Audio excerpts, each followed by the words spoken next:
Welcome to Understanding Attorneys' Implicit Bias, a practical toolkit to mitigate harm. I'm Lori Crippen-Martin. I'm a certified family law specialist, and I'm a past vice chair of the Beverly Hills Bar litigation section. I'm delighted to introduce our speaker this morning, Karen Morris. Karen Morris is president and founder of Suizo Morris Group, LLC, where she provides executive leadership, career and transition coaching to individuals and organizations. Karen has spent previously more than 30 years in corporate leadership roles across legal, strategy, product management, marketing, communications, and regulatory relations, and most recently serving as the Senior Vice President and General Counsel for USAA PNC Group, an Associate Certified Coach with the International Coaching Federation. Karen is also a former president of the National Association of Women Lawyers from 2020 through 2021. And she is a champion of diversity, equity, and inclusion in the legal profession. And now let's get started. Thanks so much, Laurie. So I'm going to go ahead and share my screen so we can pull up the slides. Okay, so really appreciate that introduction. The work that I do now, pivoting from being a practicing attorney to now an executive coach, is it gives me an opportunity to use all of the context that I have from my experience and add to that the knowledge and training as a coach to help professionals like those of you that are listening to this or watching it gain clarity, self-awareness, and tools to overcome the obstacles to achieving your goals, and also to positively impacting your firms, communities, and relationships. So this conversation is within that context. So let's begin with just a level set on where we're going to go today. So first of all, we're going to start out by gaining a common definition of what we mean by implicit bias, or what sometimes we'll refer to as unconscious bias. Then we're going to spend some time diving a bit into one of the reasons why I became a coach. I'm very fascinated with how our brains and our bodies work as humans. And one of the really fascinating parts of that neuroscience is that we all, in fact, have implicit biases. So we're going to dive a little bit into that area as well. Then we're going to shift into what's important about this. You know, why do we care about it as lawyers and professionals? And how does implicit bias cause harm in the legal profession? And then finally, I will be a good coach here and leave you with tools that you can use to help shift your perspectives and eliminate those harmful effects. So let's start with the definition. So what is implicit bias? So I'm going to actually read the slide here because the words are really important. So implicit bias is unconscious attitudes, stereotypes, and beliefs that automatically influence our understanding, actions, and decisions. So a couple of points to keep in mind here. Implicit bias and those unconscious attitudes can be both favorable and unfavorable assessments. And we'll talk about that a little bit more in a moment. Probably the most important word on this slide is automatic. So our unconscious biases, our implicit biases, are activated involuntarily. So it's without our individual awareness or intentional control. So these are automatic things that are going on inside us without our direct intervention. And we'll talk about how to directly intervene in a moment. So let's dig a little bit more deeply into that. There are a few key characteristics of implicit bias that are in play here. First of all, unconscious biases are pervasive. Every single human has them, even people with avowed commitments to impartiality. And this is that distinction where we tend to talk about bias always in the negative way. Yet implicit bias is not about bigotry per se. Implicit bias instead is grounded in a basic human tendency to divide the social world into groups. It's just what we do as human beings. The unconscious associations we hold don't necessarily align with our declared beliefs or even reflect stances that we would explicitly endorse. So again, we can, for instance, strive to be anti-racist and yet still hold in deep inside us implicit biases that are based on race. And we'll explain why that is in a moment. We generally tend to hold unconscious biases that favor what scientists refer to as our own in-group. And here we'll define in a moment what we mean by in-group, but it's essentially the people that look, sound, act like us and are really, really kind of familially related to us. Research has shown, though, we can still hold unconscious biases against our in-group in some instances. And finally, and this is the really good news, unconscious biases are malleable.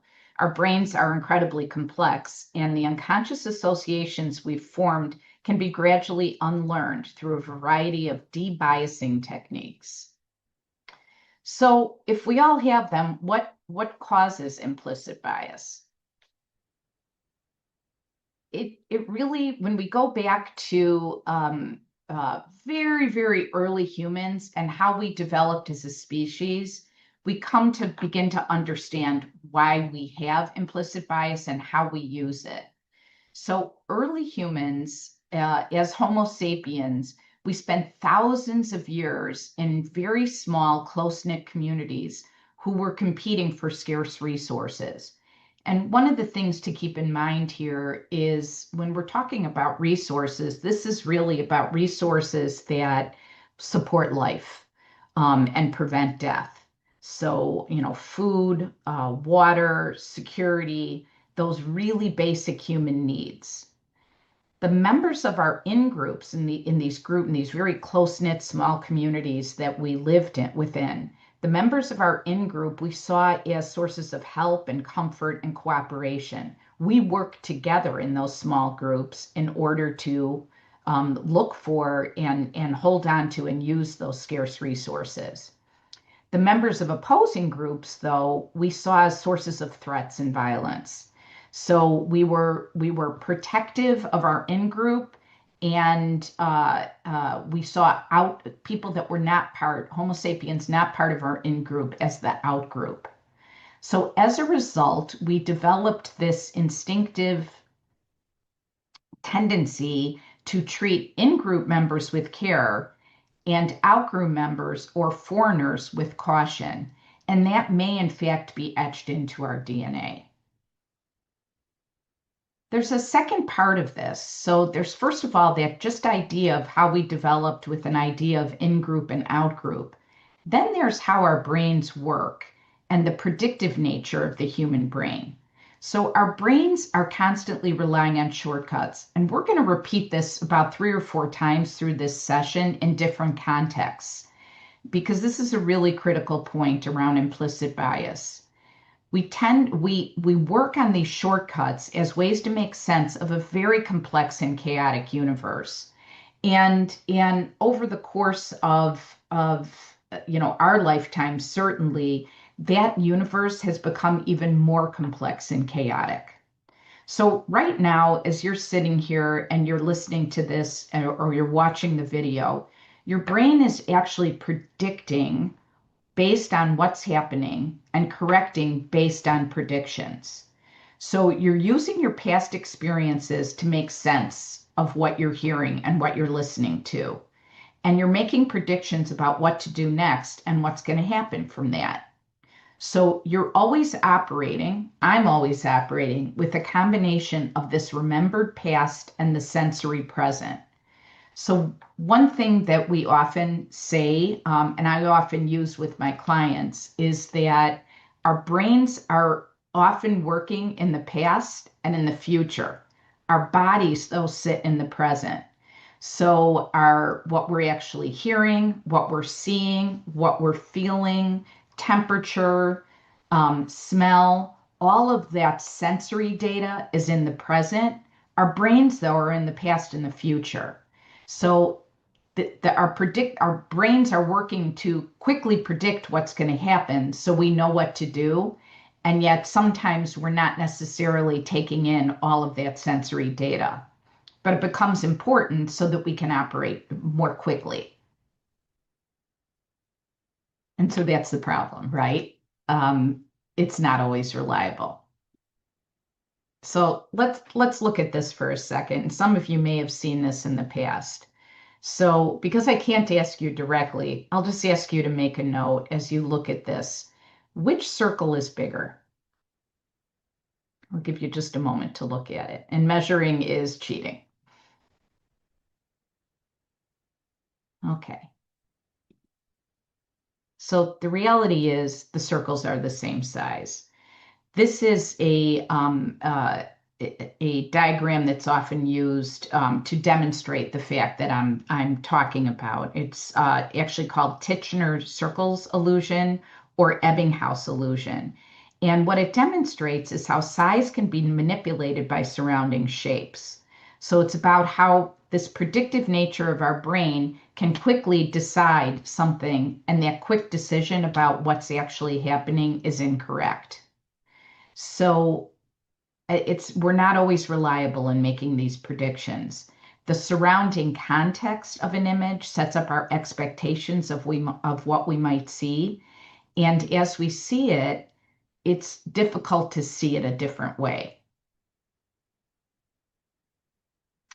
So as we think about how our brains work and we've kind of got this foundation around, our brains tend to rely on this biased information, if you will. How do we develop biases as individual humans over the time and over the course of our lifetimes? So it starts very early. So as very small babies, we quickly learn to prefer people from familiar groups. A baby might prefer a face that matches the gender or race of their primary caregiver. And we see this all the time with babies. So at just a few hours old, newborn infants already prefer listening to a language that they heard in the womb over an unfamiliar language. So very quickly, familiarity is a trigger for the baby to feel safe and secure.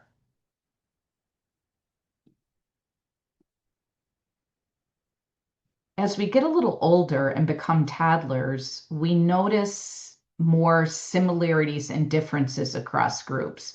So babies tend to think, they're not even thinking, of course, in group, but they tend to sense this familiarity means security.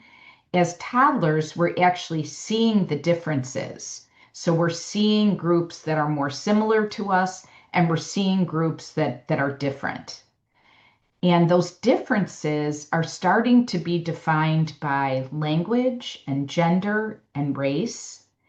And we start to, as toddlers, more clearly separate people along these dimensions. So we're starting to sense this as toddlers. And then the adults around us fill in some gaps for us.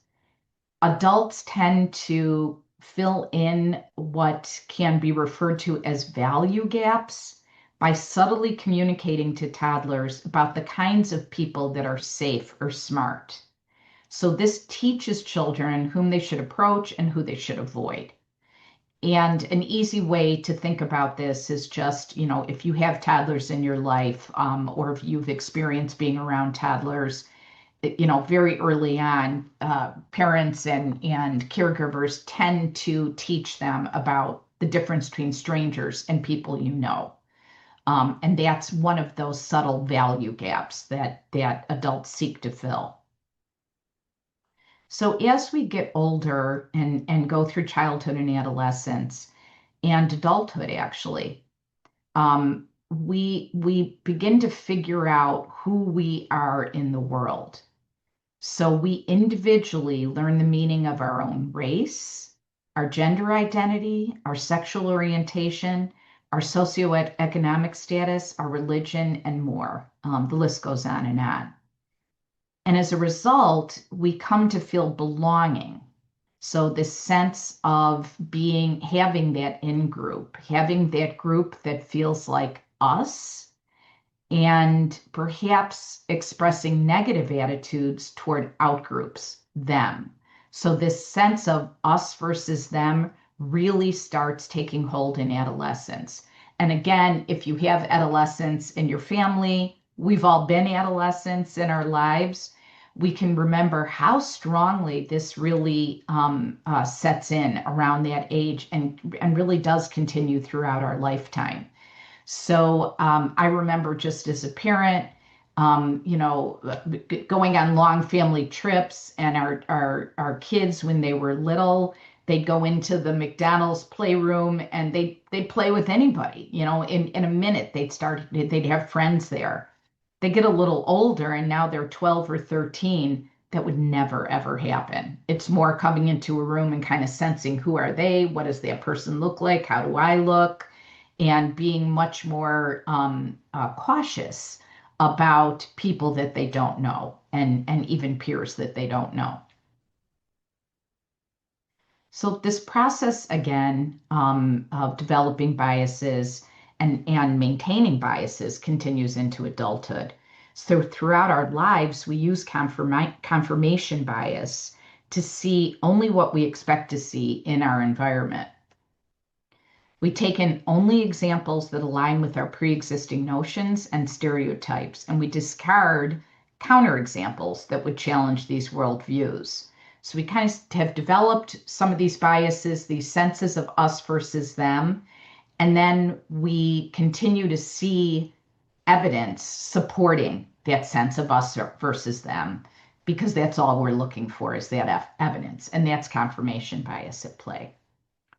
So already in talking about bias, just even in hearing myself talk about it, it's taking on this very nefarious kind of, or negative tone. And it's important to remember that implicit bias isn't inherently nefarious. The process itself is not. And in fact, it serves us. So again, we're constantly exposed to vast amounts of data coming at us through all of our senses. The fact that we operate with bias actually helps us make sense of that data and act quickly, especially when we sense danger.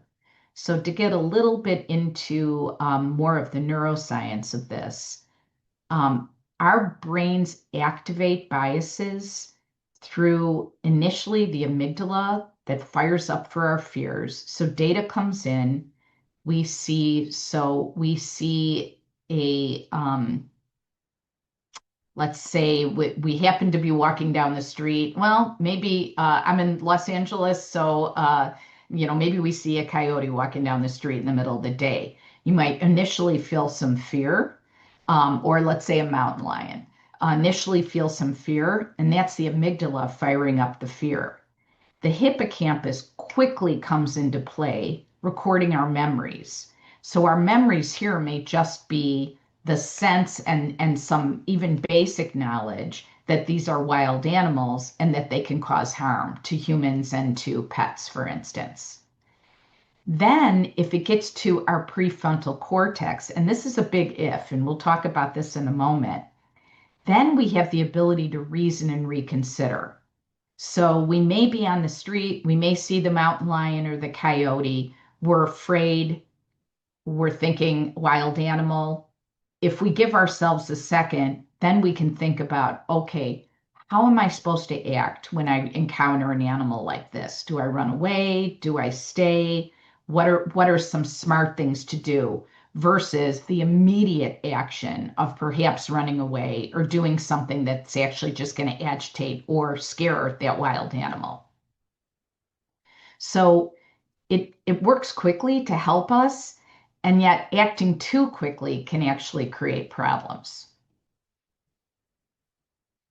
So Daniel Kahneman, in his work titled Thinking Fast and Slow, he delineated our mental processing into two systems that actually work together to help us make sense of the world. So system one is where we've been sitting for the last few minutes. It handles that cognition that occurs outside of our conscious awareness. So this system one thinking is automatic and it's extremely fast. It happens in milliseconds. So another example of system one thinking, we talked about one a second ago, encountering that wild animal. Another one is something that if we drive, we encounter every day. So you stop your car at a red light. When the light turns green, you know automatically to proceed. If you're paying attention, you know automatically to proceed through the intersection. So thanks to that speed and the efficiency of the system one, we automatically go when we see green. And that mental association that we make requires no effort. So in contrast, system two is used for conscious processing. System two is what we use for mental tasks that require that concentration. So the practice of law is a wonderful example of system two thinking. You know, as lawyers, we're dealing with complex, multifaceted issues all the time. Thinking too quickly about those without considering all the data can be really harmful to our effectiveness and harmful to our clients' interests. So the practice of law is a wonderful example of system two thinking. It requires, versus being automatic and fast, it requires effortful, deliberate concentration. So that's really the difference between system one and system two. This idea of acting too fast is another really important theme to take away from this session, because again, we can in today's world, we can be operating very quickly all the time. And when we're operating very quickly and we don't give ourselves time for this system two type thinking, we're going to be operating more subject to our biases versus being able to intervene in those biases. Because implicit bias, unconscious bias, lives in system one thinking. And again, the vast majority of our cognitive processing occurs outside of our conscious awareness. So the trick here is to give ourselves the opportunity to have conscious awareness and go into that system too. So we took a pause to talk about how implicit bias is not nefarious by its very nature. Let's talk about now how implicit bias harms. So again, we don't pause to allow ourselves to engage the prefrontal cortex where that system two thinking happens. And part of what happens when we actually engage the prefrontal cortex is that we can see other people as highly human. When we don't allow that part of our brain to activate, we can stay in the parts of our brain that actually dehumanize people. And that's really critically important.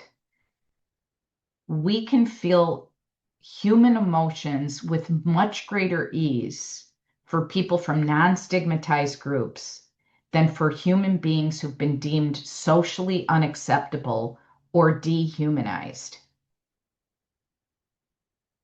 The ability to feel human emotions for others is directly linked to our ability to see and treat others as human beings. Allowing ourselves to pause and go into more conscious thinking allows us to start seeing others in ways that are not just subject to our implicit bias. Some researchers at Harvard have coined the term mind bugs. And that's these ingrained patterns of thought that lead to errors in how we perceive, remember, reason, and make decisions. So implicit bias harms in that it does not allow, if we're operating subject to the bias, it doesn't allow us to see other humans as humans so that we can apply these uniquely human emotions like empathy to them. It also is harmful because we make mistakes. We make bad decisions when we're operating subject to our bias. So let's walk through some common types of implicit bias. And as we're doing this, consider how these various types of bias can influence you and how you operate.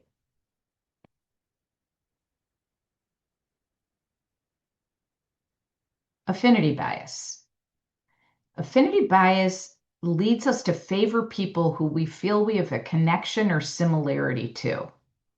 So, some really common examples. Love the cartoon. Uh, and we tend to see this, right? As leaders, we can find a natural affinity to people that laugh at the same jokes that we laugh at, or have the same backgrounds that we have.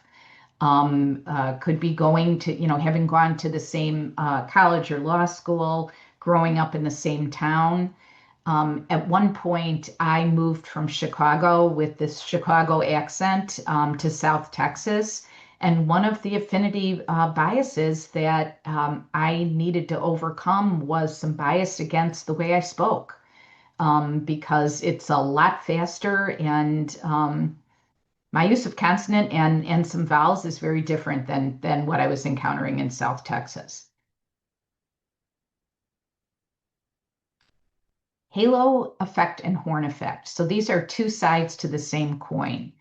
Halo effect occurs when we perceive one great thing about a person and let that halo glow of that one thing color our opinions of everything else about that person. So, for example, we can see an attractive person or a person who is dressed a certain way. I'm just going to move my screen real quick for y'all. Okay. I just realized I was looking at a different screen the whole time, so now I'm going to try to look at you. So again, we may see an attractive person or someone that we see that they're dressed a certain way, and so now we're going to attribute other traits that are positive to that person just because of what we're perceiving about how they look. So a really common one, again, in our profession is that somebody shows up in a suit, and we're going to assume certain abilities and certain skills to them because they look professional. The Horns effect is essentially the direct opposite or the inverse of the halo effect. And it occurs when the perception of someone is unduly influenced by one negative trait.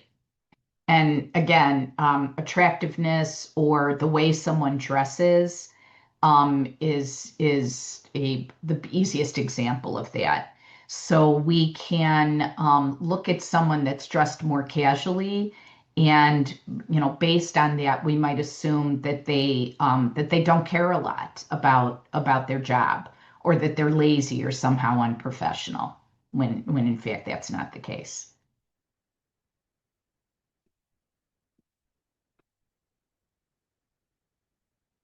Attribution bias.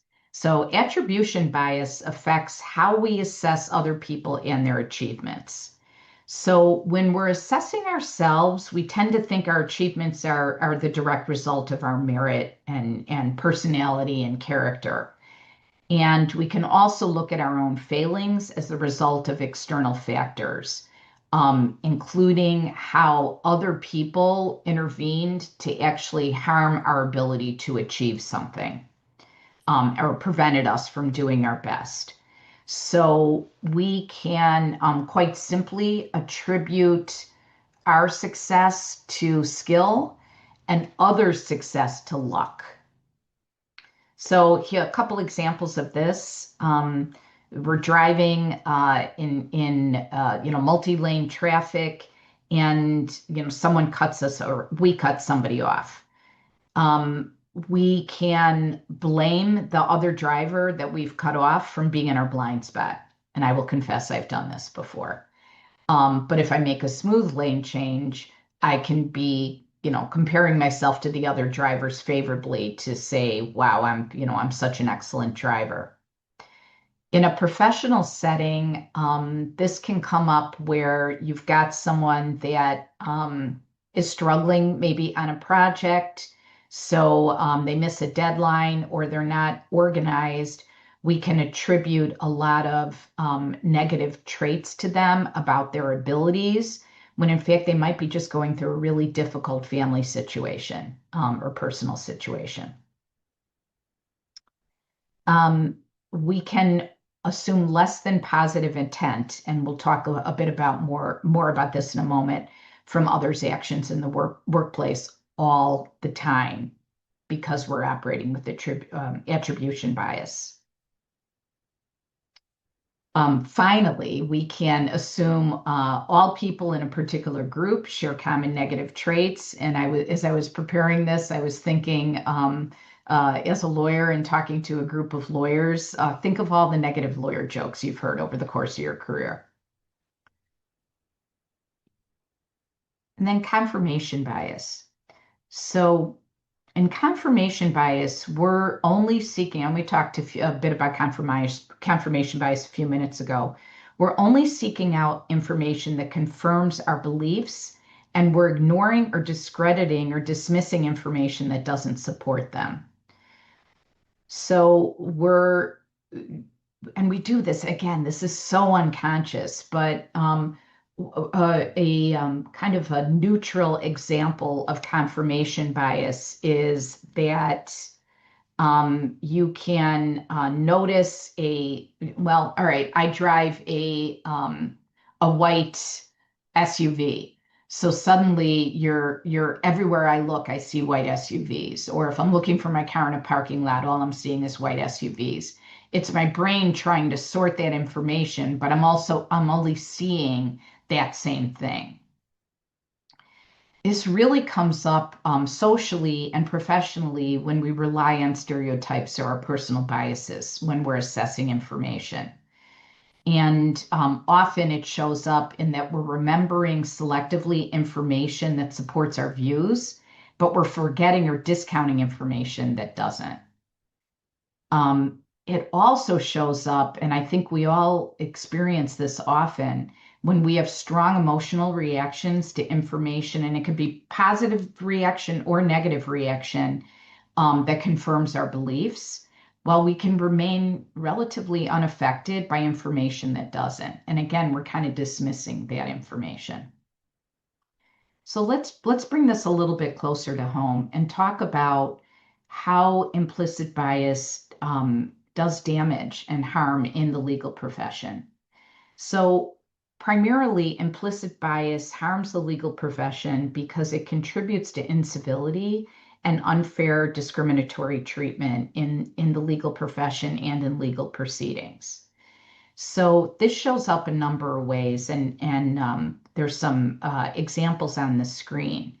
But think about how incivility can result in higher costs and longer and more contentious legal battles.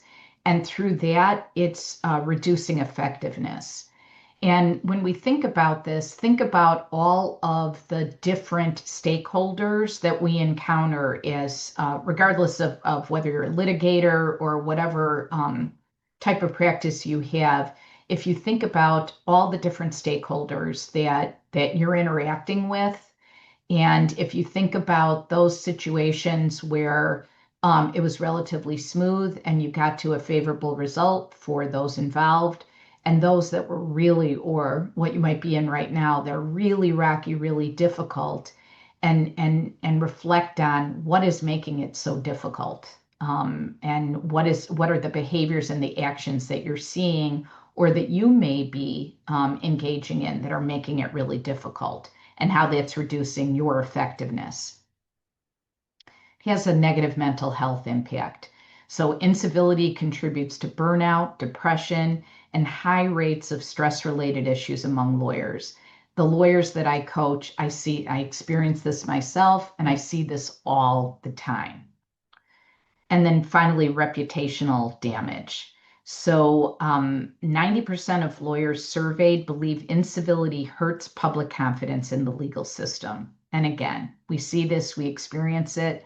And I would say right now, over the course of my career and my lifetime, it's at its height right now. A lot of lack of confidence in the legal system and in lawyers.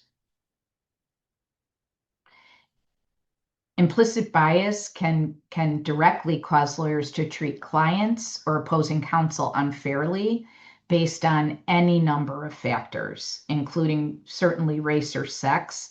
But as we'll talk about in a few moments, it can be lots of different factors. So let's dive in and let's take a few moments to put what we've talked about into practice.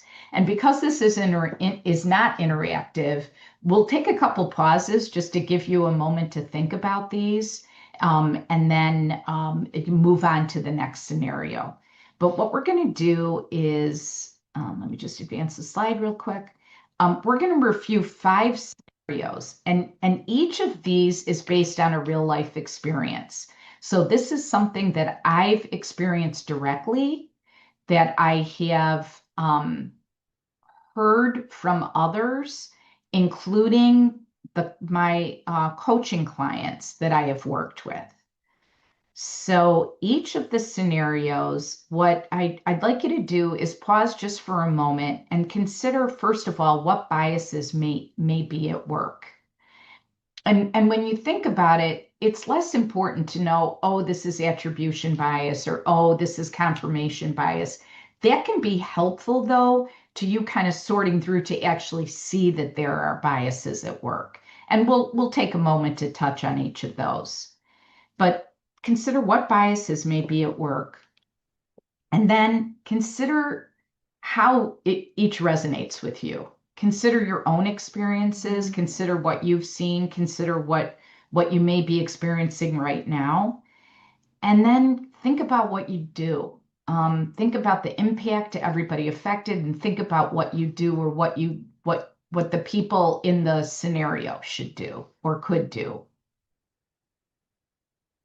Okay, so the first scenario, the 5 scenarios will be oral argument, performance review, a new client meeting, a networking reception, and a strategy session. So I think each of these scenarios probably has some application to each of your work. So scenario 1, oral argument. And I'm just going to read the slide here just to make sure we're all hearing the same thing. So during oral argument, a young female partner at a large firm is presenting to a 3-judge panel. She's barely finished her second sentence when one judge interrupts, asks a tangential question, and then turns to address her male co-counsel for the answer, even though she's lead counsel on the brief. So again, I'm just going to give you a couple moments to reflect on this before we proceed to the next slide.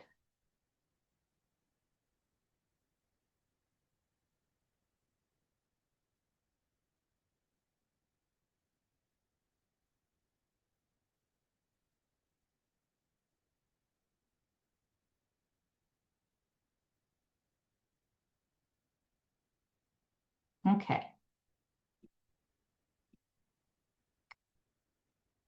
So the biases at work here are affinity bias, both gender and age, attribution bias, and halo and horn effect. So female attorneys, particularly in oral arguments, are interrupted more often than their male counterparts due to implicit gender bias. In a 2017 study at Pritzker School of Law at Northwestern, they found that female U.S. Supreme Court justices are interrupted 3 times more often than their male counterparts. And if you've listened to any of the oral arguments over the last few years, I think many of us have experienced this and have noted it. So really, the reflection here is around what would you do in a situation like this? You know, if you were the co-counsel, what would you do in the moment? What would you do if you were the lead counsel? What might you do if you were one of the other judges on the panel?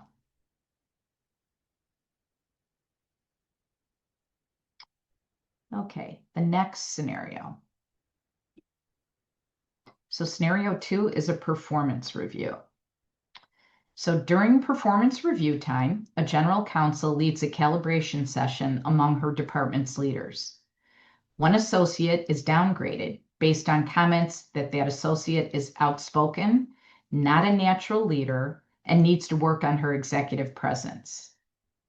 One of that female associate's male peers is rated highly based on his strong leadership potential, courage, and willingness to challenge. Both associates have received positive client feedback. So again, I will give you a few moments to reflect on that. Consider what biases may be at work. Consider how this might resonate with you and what you would do.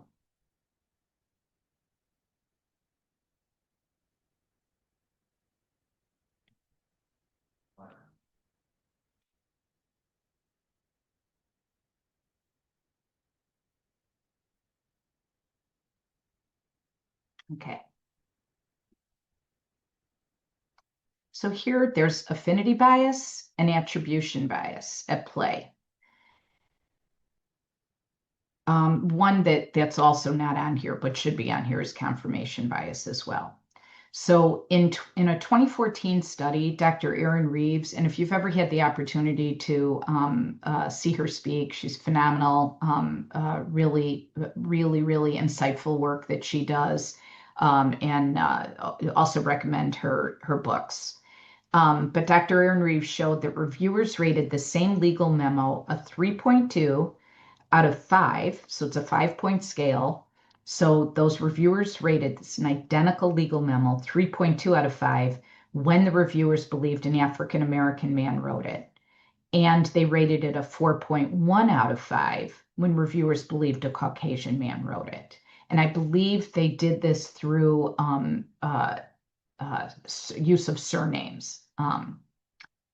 Every legal organization has hidden barriers that disproportionately affect and disrupt the career paths of many female, LGBTQ, racially and ethically diverse and disabled lawyers. Again, in my experience, I've seen this. So when you think about how this might impact the organization, with respect to increasing the effectiveness of that corporate law department by really having highly talented, diverse perspectives represented on the team, the impact of the individuals and their careers and their career advancement, it can have a huge impact to organizations. I'd also like you to reflect on what systemic changes, and by systemic here, I really mean process related or programmatic changes that if you were this general counsel at this organization or a member of her leadership team, that you can employ to address this. Okay, next scenario. So this next scenario is new client meeting. So a Black female partner and a white male associate arrive together for a first meeting with a new corporate client. The client's team immediately extends their hands to the white associate, hands him their business cards, and begins explaining their legal matter to him. The partner, who leads the firm's practice group, is not addressed until she introduces herself. So again, reflect on what biases may be at play, your own experience and resonance with this, and what you might do.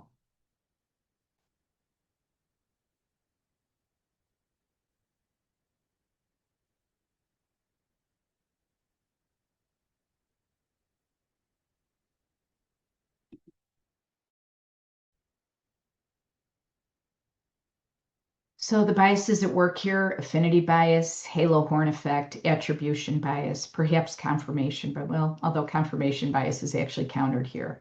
So, and I think for those of you that are listening who are people of color and female people of color, I think I know that my friends and colleagues have lots of stories that are similar to this. Frankly, as just a white woman, I've had similar experiences. So assuming women and people of color are non-lawyers happens all the time. The ABA did a study that found that women of color are mistaken for law firm, court, or janitorial staff at a rate of 50 percentage points higher than white men. So when you think about, I love this question about how might this affect the attorney-client relationship going forward. I think there's some real interesting dynamics at play in a situation like this. I think the other really interesting question here is how should the firm handle this situation? Certainly, how should the individuals, but also how can the firm more programmatically and systematically address this? I would also say, how can the corporate client address this systematically and programmatically? Okay, and then scenario 4, and just watching time here. So at a bar association event, a senior attorney is introduced to 2 new lawyers. One is a man in a tailored suit. The other is a woman wearing a hijab.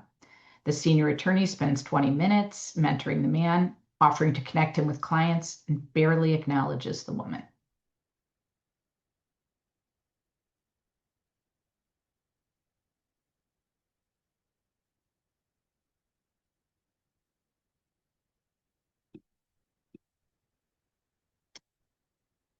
Okay, affinity bias, halo horns effect.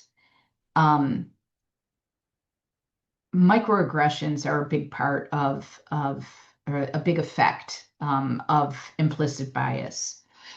So attorneys subjected to bias-driven incivility often experience incivility in the form of being critiqued on their physical appearance and attire. Again, I've experienced this and heard this personally.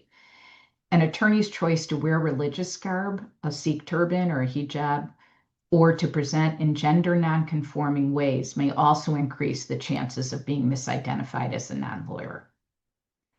And then here, just the idea of just these microaggressions. So daily slights, such as condescending comments or assumptions. And I would say just this idea of being ignored and not heard can do really serious harm. So the questions here are what would you do as the male attorney in the tailored suit? Part of it, as I was thinking about this scenario, this goes on a little bit too long, I think. So, there's an opportunity to intervene. And what can each of us do at the next in-person event that we attend? And how might this affect how we operate at those events? And let's kind of move this along now.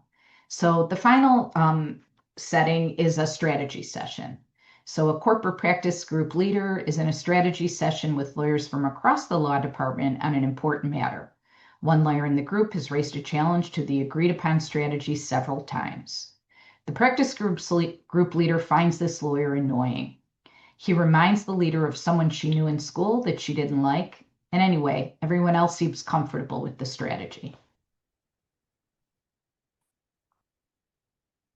So just because of time, I'm going to move this quickly.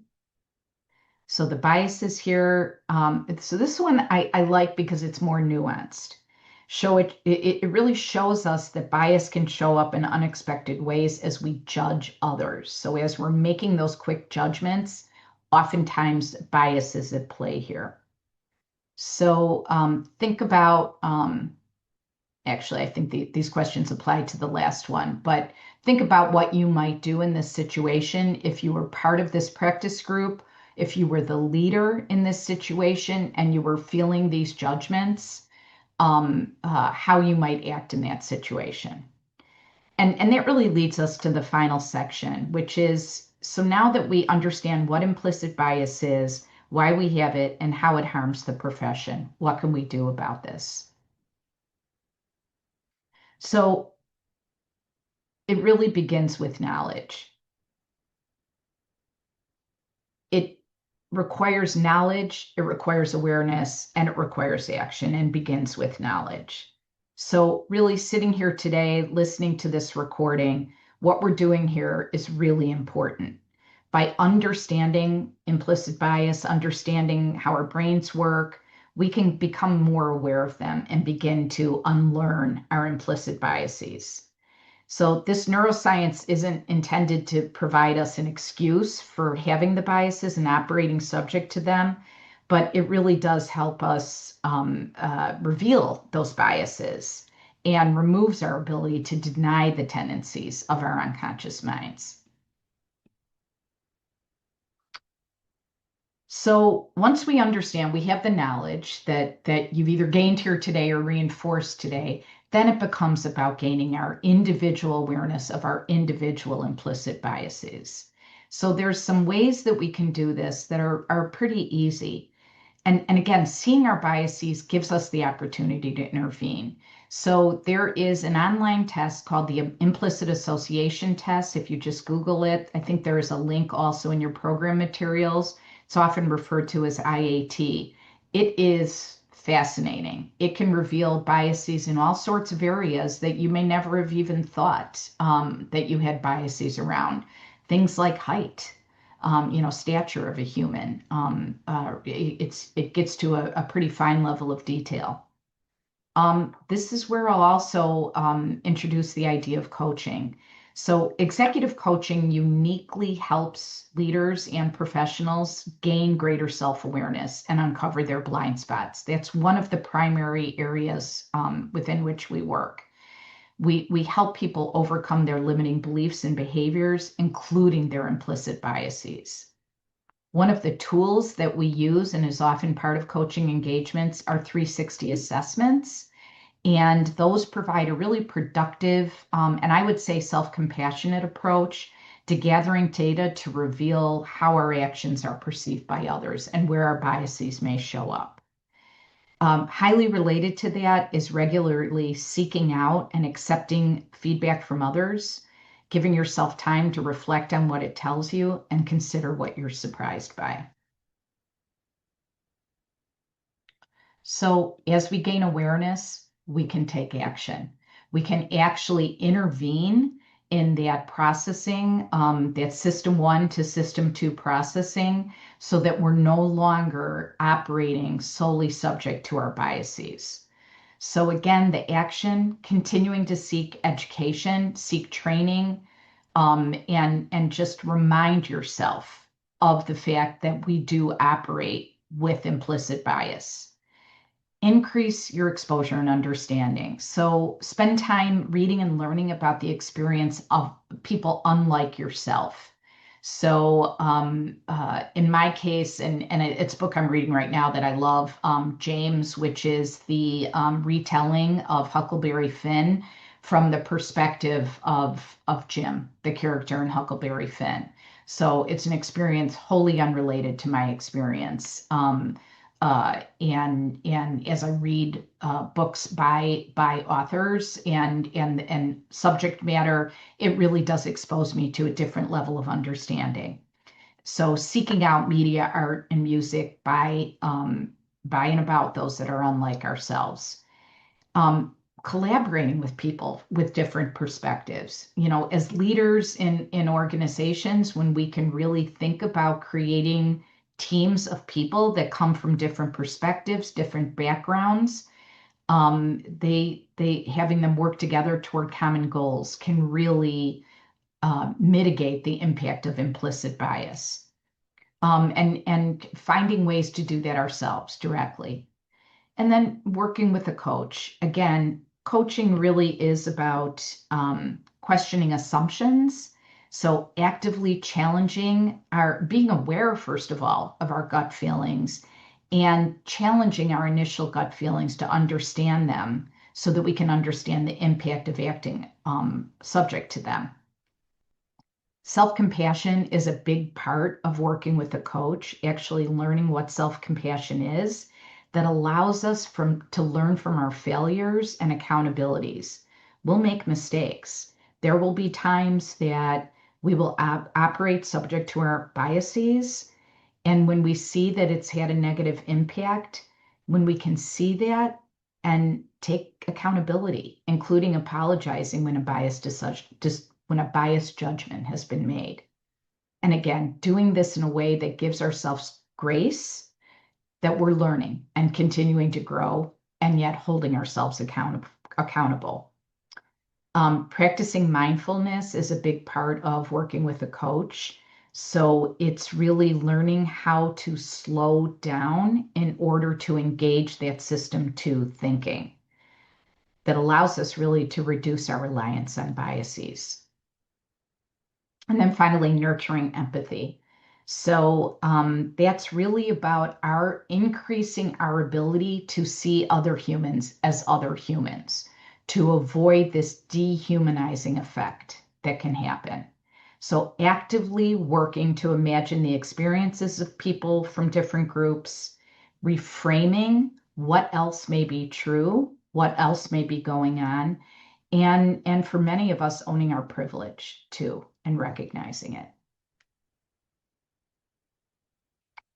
So to wrap this up, when we started the session, I asked you to think about implicit bias, not as a character flaw, but as a feature of each of us as human beings and that have human brains. We defined implicit bias, we explored where it comes from, and we saw how it shows up in our own profession. So I hope what you're leaving with isn't discomfort, but greater clarity.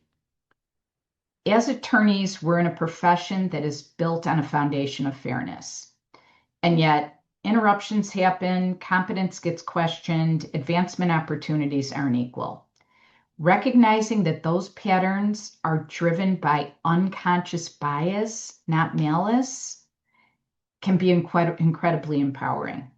It means that change is, in fact, possible. So we talked about system one and system two thinking. With system one, it's fast, it's automatic, and it's also where bias lives. And the good news is that system two also exists.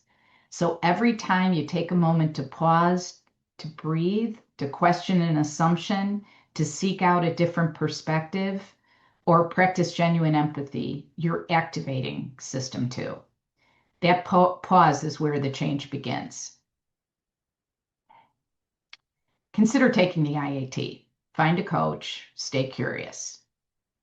Knowledge, awareness, and action, that three-step framework. Implicit bias can be unlearned. It's not just a hopeful idea, it is, in fact, science. The brain that learned to categorize and predict can also learn to reconsider and readjust.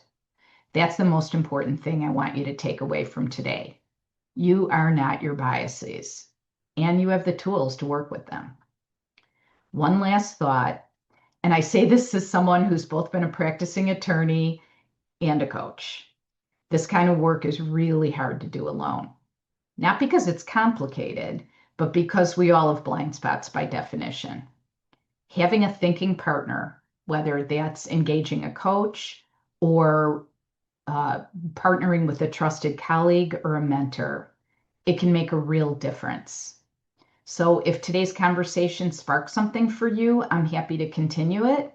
My contact information is on the screen, and I really appreciate your time. So I think we're right up until the end. I don't know if we have any questions.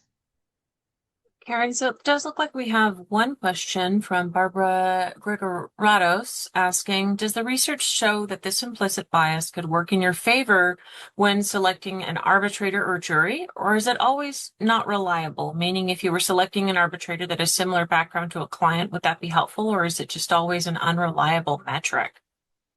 I really love the question because part of what I think the question reveals is that an understanding that implicit biases are at play. So it could be an interesting strategy that that affinity bias could work so that it might be more compelling to the decision maker to have somebody that seems more similar to them that's essentially making the argument. It could be they could find that person more persuasive if they're subject to their biases. So I think it's I think it's an element to consider for sure. And I should mention too that I do work with Esquire Well, which is a wonderful organization. I encourage you also to go to their website.